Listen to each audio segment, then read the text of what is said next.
Em nome do Pai, e do Filho, e do Espírito Santo. Amém. Naquele tempo, o Senhor escolheu outros 72 discípulos e os enviou 2 a 2 na sua frente, a toda cidade e lugar aonde ele próprio devia ir. E dizia-lhes: a messe é grande, mas os trabalhadores são poucos. Por isso, pedi ao dono da messe que mande trabalhadores para a colheita. Eis que vos envio como cordeiros para o meio de lobos.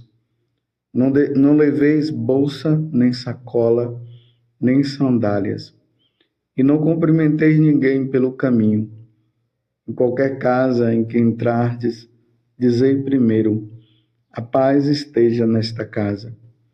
Se ali morar um amigo da paz, a vossa paz repousará sobre ele, senão ela voltará para vós. Permanecei naquela mesma casa, comei e bebei do que tiverem, porque o trabalhador merece o seu salário. Não passeis de casa em casa. Quando entrardes numa cidade e fordes bem recebidos, comei do que vos servirem, curai os doentes que nela houver, e dizei ao povo: o reino de Deus está próximo. Está próximo de vós. Mas, quando entrardes numa cidade e não fordes bem recebidos, saindo pelas suas ruas, dizei: até a poeira de vossa cidade, que se apegou aos nossos pés, sacudimos contra vós. No entanto, sabei que o reino de Deus está próximo. Eu vos digo que naquele dia Sodoma será tratado com menos rigor do que essa cidade. Palavra da salvação. Glória a vós, Senhor. Meus irmãos e minhas irmãs, hoje a igreja, principalmente aqui no Brasil, celebra a memória de Santo André de Soveral, Ambrósio Francisco e seus companheiros. Eles são mártires aqui no Rio Grande do Norte. Mas como aconteceu isso? A evangelização no Rio Grande do Norte, estando no Nordeste do Brasil, começou em 1597. Perceba que foi 96 anos depois do descobrimento do Brasil. Iniciaram com a catequese dos índios e com a formação das primeiras comunidades cristãs. Tudo isso graças aos missionários jesuítas e padres diocesanos do Reino Católico de Portugal. Nas décadas seguintes, houve desembarques naquelas terras de franceses e holandeses. Vieram para o Brasil com o intuito de expulsar os portugueses dos lugares colonizados. Em 1630, os holandeses conseguiram o seu objetivo, estabelecendo-se na região nordeste do Brasil. Eles, de confissão calvinistas, então eles eram protestantes, e acompanhados de seus párocos, provocaram forte conflito na região. A princípio, de forma pacífica, devido à restrição da liberdade de culto aos católicos. A partir daquele momento, passaram a ser perseguidos. O padre André de Soveral, pároco de Cunhaú, nasceu por volta de 1572 em São Vicente, na Ilha de Santos. Aos 21 anos, ingressou na Companhia de Jesus. Ao final dos estudos, foi enviado para Olinda, em Pernambuco, especificamente ao Centro Missionário de Catequese dos Índios de toda a vasta região. A partir de 1607, tendo deixado os jesuítas, o encontramos como membro do clero diocesano e pároco de Cunhaú, na época do martírio, tinha 73 anos. No domingo, 16 de julho de 1645, enquanto celebrava a Santa Missa na capela local, apareceu Jacó Rabi. Ele anunciou importantes comunicações das autoridades governamentais. Logo após a consagração, uma legião de soldados holandeses, acompanhados de índios das tribos dos Tapuias e Potiguari, todos armados, invadiu o local sagrado, trancou suas portas e atacou ferozmente os fiéis indefesos. Padre André de Soveral, obrigado a interromper a celebração, conseguiu entoar a oração dos moribundos com os fiéis. Todos eles foram mortos à espada, exceto 5 fiéis portugueses que foram feitos reféns. Os assassinos roubaram roupas e objetos dos cadáveres. Depois os destruíram. Os católicos mortos em Cunhaú tinham a todo mais de 60 anos, mas deles só se sabe o nome do pároco e do leigo Domingo Carvalho. O segundo momento do martírio ocorreu cerca de 3 meses depois, em 3 de outubro de 1645, em Uruaçu, dentro da paróquia Nossa Senhora da Apresentação, liderada pelo padre Ambrósio Francisco Ferro. Tomados pelo terror do que aconteceu em Cunhaú, os católicos de Natal tentaram fugir em segurança, em abrigos improvisados, mas em vão. Presos juntamente com o pároco padre Ambrósio Francisco Ferro, foram transferidos para perto de Uruaçu. Ali, eles esperavam os soldados holandeses e cerca de 200 índios sob o comando do líder indígena Antônio que tinha uma verdadeira aversão aos católicos. Os fiéis e seus párocos e o seu pároco foram terrivelmente torturados e deixados para morrer em meio a mutilações desumanas. Os cronistas da época ficaram horrorizados ao descrever em detalhe. Fala-se até que um deles, o coração foi arrancado, abriu o coração, abriu o corpo, né, no lugar onde fica o coração, e arrancaram o coração. No evangelho de hoje, nós vemos Jesus pedindo que nós rezemos para que o Senhor envie operários para a sua messe, porque são poucos os operários. E ao mesmo tempo Jesus diz: eis que vos envio no meio de lobos. Eis que vos envio como cordeiros no meio de lobos. Meus irmãos, nós precisamos rezar muito pela igreja. E rezar pela igreja para que realmente surjam cada vez mais sacerdotes, missionários, religiosos e religiosas, cheios de um ardor missionário e prontos para testemunhar a fé em nosso Senhor Jesus Cristo. E se for preciso morrer e dar o sangue, que morra e dê o sangue, como nós vimos aqui Santo André de Soveral e Ambrósio e todos esses companheiros que foram mortos. Imagine, está lá Santo André, sacerdote, celebrando a Santa Missa, e aqueles homens que odiavam os católicos entram na igreja. E o padre ali teve que, de uma certa forma, interromper o sacrifício da Santa Missa, porque eles chegaram com uma com essa missão, era de matar mesmo, e não permitir que o sacrifício da missa se perpetuasse. Vocês estão entendendo que situação? E Jesus fala justamente aqui no Evangelho, quando ele envia os 72 discípulos, ele já envia mostrando que a coisa não seria fácil. E a evangelização lá nos inícios não foi fácil. E nós estamos, meus irmãos, caminhando para isso.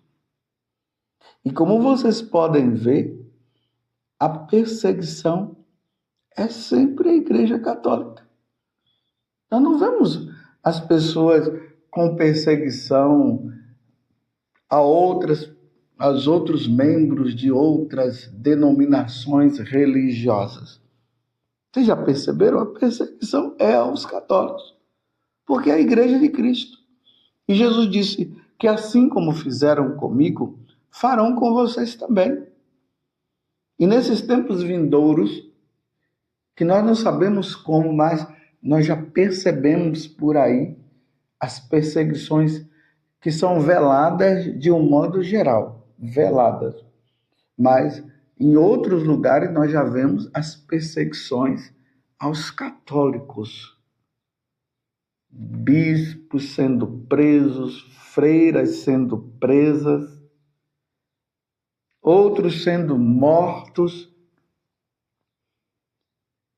Por isso que a igreja precisa de pessoas que realmente conheçam a Sagrada Escritura, a doutrina da igreja, o que os padres, os santos padres ensinaram, os padres da igreja, para que, diante desses ensinamentos, nós sejamos firmes e tenhamos realmente essa consciência do que Jesus está falando aqui, do reino de Deus, de que a nossa vida neste mundo ela é passageira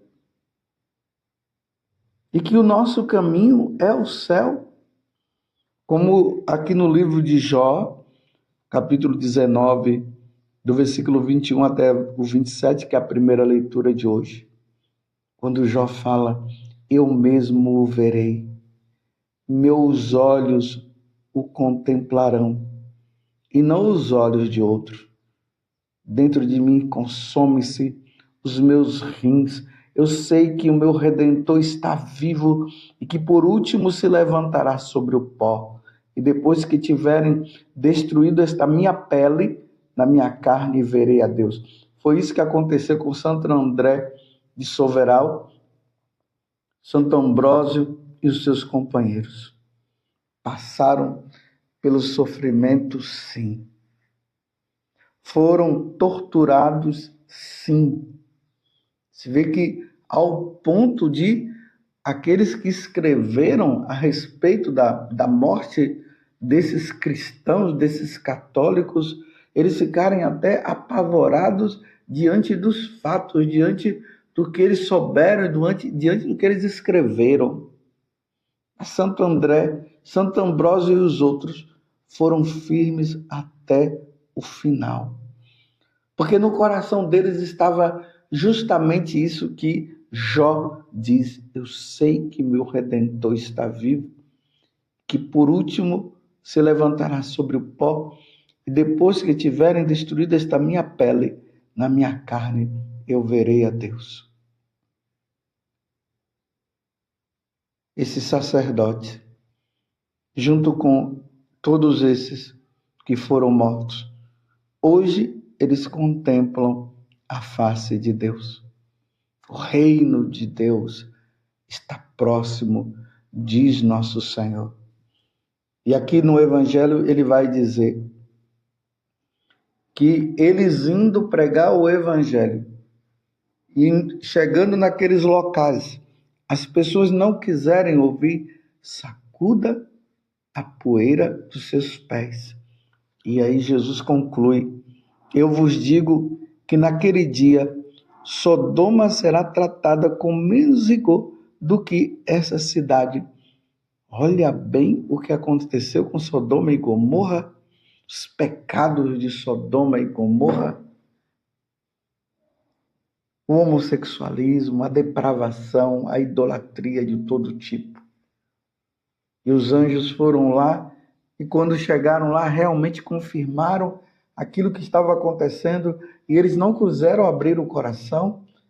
E aí Ló foi embora com a família, a esposa dele olhou para trás, virou uma estátua de sal e caiu fogo sobre toda aquela terra. E Jesus está dizendo que aqueles que não ouvem, que não querem ouvir, irão ter um rigor de sofrimento maior do que Sodoma e Gomorra. Porque o fogo é eterno, meus irmãos. Ai, o fogo é eterno. Para aqueles que não querem seguir nosso Senhor.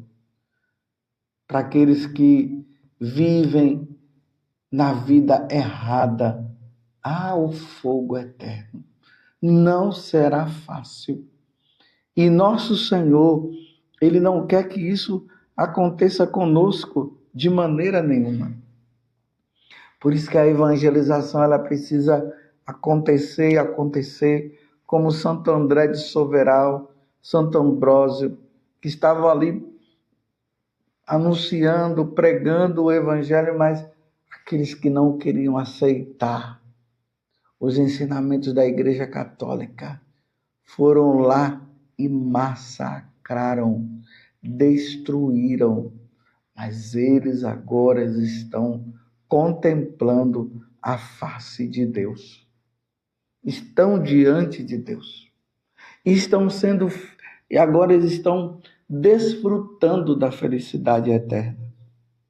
Por isso nós precisamos rezar como o Senhor está pedindo hoje, para que possa enviar realmente sacerdotes, religiosos, religiosas, missionárias, que tenham a disposição de viver a verdade do Evangelho até o fim, se for preciso. Morrer se for preciso.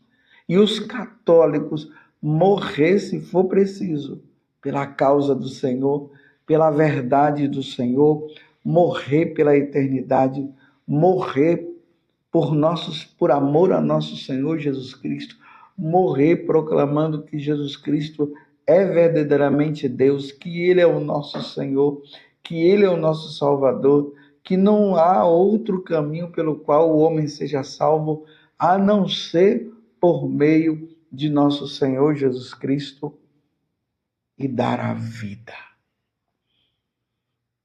E dar a vida se for preciso. Você teria coragem de, numa situação dessa, você dizer louvado seja nosso Senhor Jesus Cristo? Como na hora em que Santo André estava morrendo, ele disse, louvado seja nosso Senhor Jesus Cristo.